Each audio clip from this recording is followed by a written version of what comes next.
One take, one shot. This is the Raw review where I do it immediately following the previous episode of whatever show was on. And that way you get my raw, pun intended, visceral reaction. I can't go to sleep and be like, maybe that wasn't so bad last night. Nope, if it's bad, it's bad. You get my gut reaction. Can't hear other YouTubers. I have to tell you how I feel about it. And I think that this episode was definitely...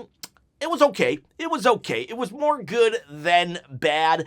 The best thing that happened was a toss-up between Brock Lesnar falling on his butt, like for real, we'll talk about that in a little bit, and Dominik Mysterio actually doing something to garner heat. Loved it. Definitely a callback of yesteryear when you would do some borderline inappropriate storylines. I wouldn't be surprised if Peter Dinklage, I think that's his name, the little guy, the little person, I don't know, I'm not trying to be offensive here, I'm not trying to be funny, so like, I think little people is the proper term, or dwarf even. I'm not trying to be offensive, but I think that dude, the guy from Game of Thrones, I think he's gonna be really offended with tonight based on what happened with Dirty Dom. Dirty Dom, like, this is my favorite segment of the show. Dirty Dom was like saying how he's the best luchador, how he's gonna beat John Cena, and John Cena's not even here, but then John Cena's music hits. Oh my god, we're gonna get the Unseen 17 one more time, unannounced, and the music hits, everyone's cheering, and a little person comes out dressed like John Cena, and even funnier is there's another little person dressed as Stu, and you know it's Stu, the camera guy, because the back of his shirt says Stu, and he's filming it, and then you see the real Stu just like, what do I do? And the little guy his name is Psycho, I think. He's a professional wrestler on the indie scene, and he comes down, he runs to the ring. He can't get up there, so he has to climb up the steps. And then we have the camera guy, the little person Stu, on a soapbox to film the inside of the ring. He's standing right next to Stu, the real Stu, and Dominik is like, oh, look at you. He says a couple things. But then, Little John goes, goes into business for himself, and he starts saying how he's gonna beat Dominik Mysterio, and Dom's like, you just stick to the script, and Little John says, he just keeps going off. He just keeps saying that he's John Cena, acting like John. And then Dominik just boots him, just like completely boots him down and beats him up. He does a frog splash, he does 619, and eventually Rey Mysterio will come out. This was very reminiscent of when Shawn Michaels did in Montreal. Was it Montreal? I think it was Montreal. And he had Bret the Hitman Hart's music hit, everyone popped, and a little person dressed as Bret Hart came out. This was, and I'm talking like, this was like 2006 or 7, maybe 5, not sure exactly when, but that was reminiscent of that. And that was a real heel thing to do. This was a real heel thing to do because the crowd wanted John Cena, and that's what I love. That's how we get Dominik Mysterio to still get cheered, and amazing stuff. Getting booed like he was a couple months ago, and that's the best. The best Dom is the Dom that we boo. And this was it. But then the deadbeat dad, Rey Mysterio, had to come and hog all the glory. What was weird, though, was... So we start the Rey Mysterio match with Finn Balor, but Dominik leaves. Like, if Dom's not... Why wouldn't Dom stay for this? Like, seriously, why wouldn't Dom stay for this matchup? A... Finn Balor was there with JD McDonough, and B, they're in Judgment Day together, and C... He's kind of in a feud with Rey Mysterio. Why not just cost Rey the match? That would have given JD McDonough another win over an established star. He beat Sheamus, and now he beats Rey Mysterio through the help of Dirty Dom. That would have been more heat. I'm okay with Rey winning. He's a legend, but like, I just think we could have just taken this just a little further, but overall, very happy with this angle. I was kind of surprised they did it. Like I said, this Peter Dinklage guy is gonna be mad in the morning. I'm telling you, I bet you there's gonna be some someone's gonna have to apologize. And I'm just like, I can see it now. But you know, to me though, it's just wrestling. If you understand wrestling, I don't think no harm, no foul. But I don't know. I don't want to get canceled. So let's just move on from this subject. Let's go to the beginning now. Loved that segment though. It was hilarious. And Dom being a heel, love it. So we start off with Roman Reigns. He comes out, right? Roman Reigns comes out. And before he can talk, that's what they do. They don't let Roman really talk ever, which sucks because Roman's such a great trash talker. Before he can talk, out comes Cody Rhodes. And then Cody Rhodes, and they do the chants, Roman Reigns, Roman, Cody Rhodes, Cody. And Cody basically says, what are you doing? Why are you on this team? You know, and Roman's like, what do you mean? I've been doing this way longer than you, and that's my bloodline, the Usos. And then Cody's like, all right, well, welcome to my team. And that brings out CM Punk. My power went out, so I had to go back and watch this. But yeah, so CM Punk then comes out. He's like, what do you mean your team? And he kind of mocks Roman Reigns a little. And Roman just kind of stands there, which I thought was weird. And Roman does... I don't know, he does say he doesn't like them, but he says, I hate Paul more than I hate you guys, so that's why I'm on the team. And he's like, I don't even care if it's your team, I don't care. It's your team, I don't care. It's my team. I'm just going to beat up Paul Heyman. And then he kind of leaves, but then he says that belt would look good on my shoulder. And what do you think? Does this belt look good on my shoulder? Because if you want to win this belt on my shoulder and make it on your shoulder, all you got to do is comment below, subscribe to the channel, hit that bell, ding, ding, ding, notification. I'm going to give away this belt at 20,000 subscribers, and I pick a random comment from a random video, and that's how I choose the winner of said belt on said shoulder. It's not a toy, people. It's a replica, and it would look great on shoulders. And Roman's like, yeah, that would look good on my shoulder. He walks away, and then they're like, wait, which belt are you talking about? Because Cody has his belt. Punk has his belt, and Roman's like, that's for you to figure out. And then he walks off, and Cody and CM Punk's like, I think he was talking about you. Hopefully he was talking about Cody. We should have Roman go after Cody's belt, and we should have Jay go after Punk's belt, and these are both win. All right, so then we go. There's a backstage segment.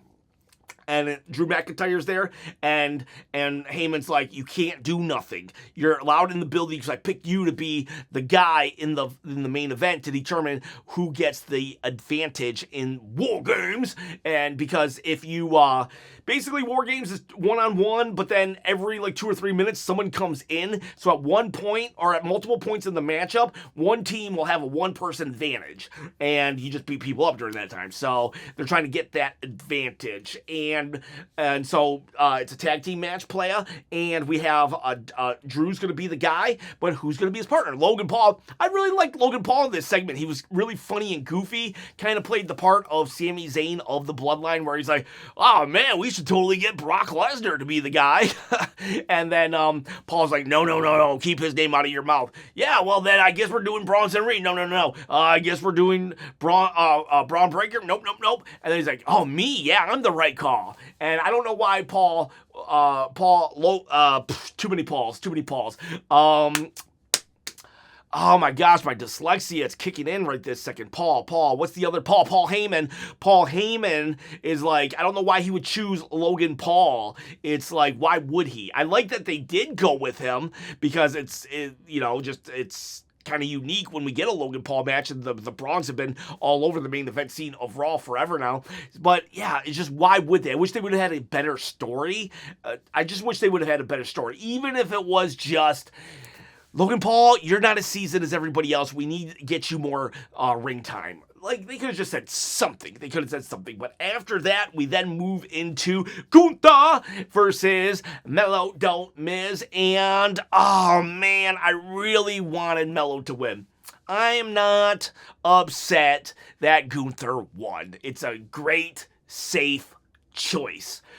But, that said, I really wanted Melo to win. Melo had so much upside to winning this thing, and he was one of two guys that were under 35 years old, and now we only have one guy who is under 35 years old still in the tournament. We'll talk about him later. I just think that I just really think that Melo could have won. I wouldn't have even cared if it was another count out victory. And great match though, great match. There were a couple like spots that were just a little could have been performed a little better, but at the end of the day, this was an awesome, phenomenal match.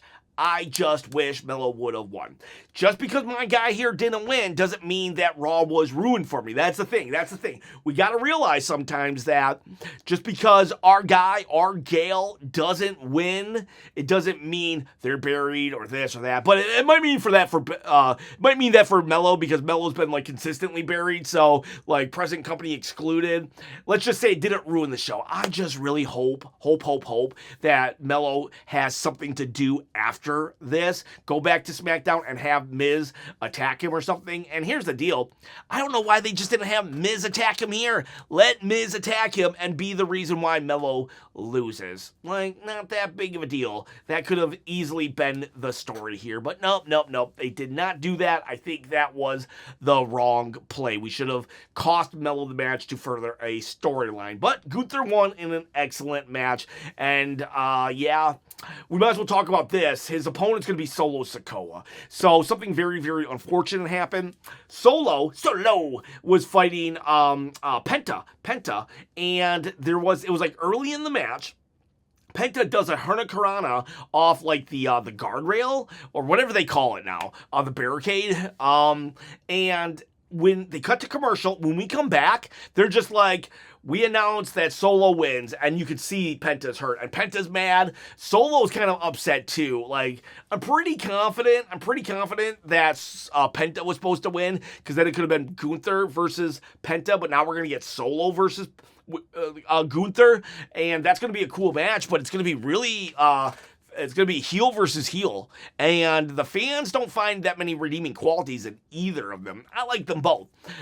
So it'll be, honestly, we could actually test the waters of a Solo face turn here, see what he does as a face, because I really think that Solo would be a good face. But it's very unfortunate. I don't wish harm or injury on anyone.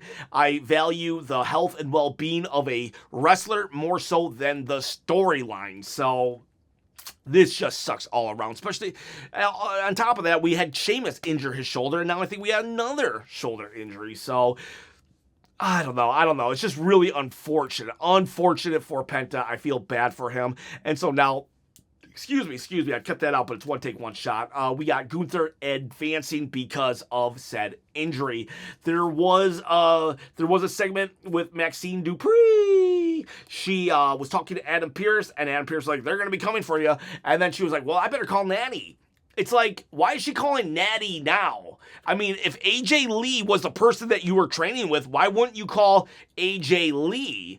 Is like AJ Lee no longer going to help you? Why would you suddenly call Natty? If I was Natty, I'd be mad. I hate those kind of friends that will only call you when your cooler friends won't hang out with you. I'm not speaking from experience. I mean, I was a giant nerd in high school. No. But no, for real. Why is she only going to call Natty now? So, anyways, like, she leaves, or Adam Pearce leaves, and then Ivy Nile gets in her face. A former friend of hers is like, that belt's gonna be mine. And then Roxanne Perez gets in her face, and then Adam Pearce comes back to like protect her. Like, Adam Pearce, she's a big girl. Let her fight her own battles. She is your champion now. So it's like, I didn't like that Adam Pearce had to come running back, and then he's like, yeah, you better call Natty. I hope Natty Neidhart murders her for neglecting her on that path to the IC title. Said what I said. We also had Raquel Rodriguez. She was like to Adam Pearce, like, why does Nikki get a title shot? Which is legit. So I'm not hating on Nikki, and I kind of want Nikki to win the belt. I'm gonna have my prediction videos, and I'll explain it. On the prediction video. But I think it would be really good for Nikki to actually win the belt. But you can go watch my my bad booking, good booking video from yesterday and see why I think that, or what I would do to make that happen in a plausible, realistic way. I know, people. Why you hate Stephanie Fakir? I never said that. I said I want Nikki to win the belt. It's like, please calm down, people. What was I talking about? So Raquel makes a good point though. Why does Nikki get a title shot? Like, Nikki's lost against Becky. Nikki's lost against Asuka. Nikki's lost. When was the last time Nikki won a match? Why did she get a title match? I don't know. But that said, Adam Pearce did say, okay, Raquel, when this is done. So probably Nikki's gonna lose, and then maybe Raquel Rodriguez gets to beat Stephanie, and then we can kick that down the road, and we get Raquel Rodriguez versus Liv Morgan after Liv wins the Rumble at WrestleMania. Long-term booking, I know. Give me a break. I'm just like, I think that would be a good match. I really like Raquel, and I really like Liv Morgan. Yeah, so let's back it up. What else are we missing? Oh, we had Becky Lynch. She comes out, and she basically says it's her War Games, and I don't know. Is that like what we're going with? Because she was the last person added, but she made it seem like it was like hers, but she is delusional. But I would think that Asuka would have been a little more like, no, but they didn't. Becky did address her and Asuka going to war with each other and their past relationship, and even Nia Jax, because Nia Jax is the one that punched her and created the man persona. So she addressed that. She talked about how Lash was awesome and amazing, and she actually even had Asuka say, you say the name, Kyrie! She said the name, and then she talked about how she saved Kyrie's life and that she owed her. And then she was talking about AJ Lee. Now, Becky is the best in the world, and that's not just me saying it, that's Sports Illustrated, but I will say, they probably should have just had Becky come out, talk about losing the Intercontinental Championship, and then bring out the team, because it was a little too long of her just having her own agenda before it became about the War Games. Then, though, that aside, small gripe there. Lash Legend, though, was like, why am I standing here? Why do I even care about this? So that was kind of funny and cool. But then all the other women come out and they talk. AJ Lee talks. Nothing consequential, but just back and forth. But then she's like, all right, Rhea, now you talk. Rhea grabbed the mic and then instantly socked Nia Jax. That was great because we didn't need to hear Rhea talk. Rhea's not a strong talker, so let's accentuate what she is strong with, and that's in-ring work and stuff like that. So there's a huge fight. It's back and forth. At first, they're winning. The Lash and Nia clean house, but then they don't, and then whatever. Everybody's gone. At one point, was it them that did the kip up? I don't know.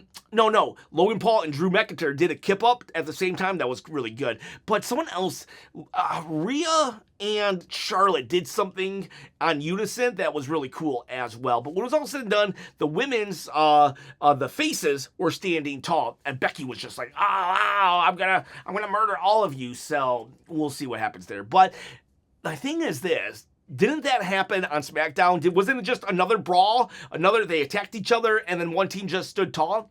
We do realize that just brawling is not really storyline. Like, I attacked you after a match. I attacked you during an interview. That's not storyline.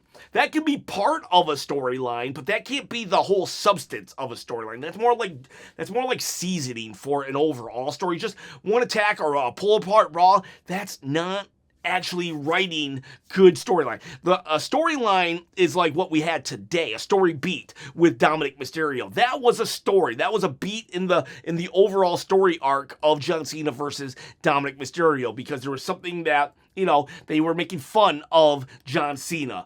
He beat up a little person. That is a story right there, part of the storyline. But just I attack you, then you attack me, and then I attack you, and then you. That's not story. That's not story. Just like a good, really banger of a match, that's not a story either.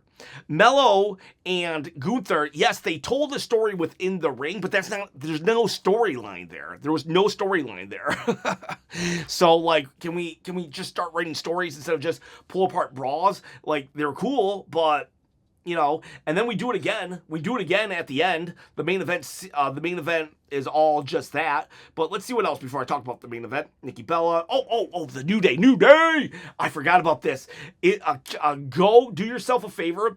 Watch Xavier Woods' Instagram story or whatever it was. He did a video about he's getting his hair cut, right? Or something, or like, I don't know, makeup. And he's like, man, we're 12 minutes into Raw, and all we got was Roman Reigns coming out, Cody Rhodes coming out. He was roasting how much nothing was happening on WWE TV. He's probably going to get fired. Like, he literally said everything that I've ever thought. So, love Xavier Woods. Love the New Day. Thank God for the New Day. And they get a title match next week. And Kofi was like, thank God, thank God. It was so funny, so hilarious. And I love it. New Day are great. Becky is great. Penta is injured. Not great. And then I guess that pretty much leaves us the main event. This was weird too. One time, like, Cody's standing, then Punk is standing, and Roman's just standing with his hands in his pocket. It's like, why would Roman even be standing next to these guys? I don't care if they're on the same team. He already said, I don't like you, and now they're just backstage, just standing. That made no sense. And then the Usos come, and they're like, we gotta get this together. We're gonna go out there. Uso! And then Roman's like, you need to figure this out. And then he walks away like that. Honestly, they probably should have just not had that promo. It's because it was like, I think it did more. I feel that it was not within Roman's character to be standing next to Cody and CM Punk. Why not just take him out to the Waffle House? Like, I didn't like that. Then we do have the Usos versus Jay and Jimmy. No. The Usos, Jay and Jimmy versus Drew and Logan Paul. Good match. It was a good match. It was a fine match. I think Jay Uso botched, but I didn't see it. I don't see it. I saw my chat say Jey Uso botched, but I didn't see it. Sorry. But they fight. At one point, Cody attacks Drew McIntyre because, well, first the Brawns came out and started attacking, but the ref didn't see it. But Cody literally attacked Drew in front of the ref, and the ref didn't call it. So I think Drew should actually point to that after War Games and say, see, the refs are on your side. That should have been a disqualification. Be that as it may, during that attack, Logan Paul rolled up Jimmy or Jay, probably Jimmy, because that's why Jimmy exists, apparently, to get rolled up and pinned. So now the bad guys won. They've got the advantage. We're probably going to do the advantage match on SmackDown for the women's, and they're fighting. And here's the thing. They did the exact storyline from last week, if you call this a story, in that, so they're getting beat up. Roman comes out. They're standing tall. The credits hit. But then Brock Lesnar comes out. We already saw that Brock was in the building earlier, so I was just waiting. I was like, all right, come on, let's go. And Brock Lesnar comes out, and then the funny part was he slipped. He does his thing, and he actually falls. Brock Lesnar just kind of laughs it off. He's laughing. Paul Heyman laughs. They come down into the ring. Kind of does take you out of the moment, but it was still cool enough. They get in the ring, and they brawl. But last week, honestly, last week's brawl was better. You had actual police officers getting beat up as well. You had kendo sticks. You had all these things. So I don't know why we just literally repeated last week's brawl, and it wasn't even as good. So, like, what was that? This was a decent Raw. I wasn't that tired. The yawns, I lost count of the yawns because of the whole, like, my internet screwing up and stuff. I just lost count. I apologize. I know I yawned like 6 times though in the first hour. It was probably anywhere from 10 to 15, if I'm being honest with you, if I had to estimate. And what do I give this Raw? I liked it. I was like, the Dominik thing was great. One of the best segments in a while. But I don't like that we repeated the final segment. I'll give it 1, 2, 3, 4, 5, 6. I don't know if I should give it a 6 or a 7. I really don't. They repeated the final. You know what? The ending, they repeated it, and last week's was better. I'm going to give it a 6. I could honestly see people giving it a 7 or even an 8. I could see people like, the Dominik segment was really good. I'm going to give it a 7 because of Dominik. Dominik saved it for me. But then again, Roman should have been 6. 6 or a 7? You pick. 6, 7. Oh, look at that, kiddos. Am I cool now? All right, boys. All right, girls. Hot takes tomorrow. Send me stuff that you're thankful for. I want to do a Thanksgiving video, just what we're thankful for in WWE right now. See ya. Bye.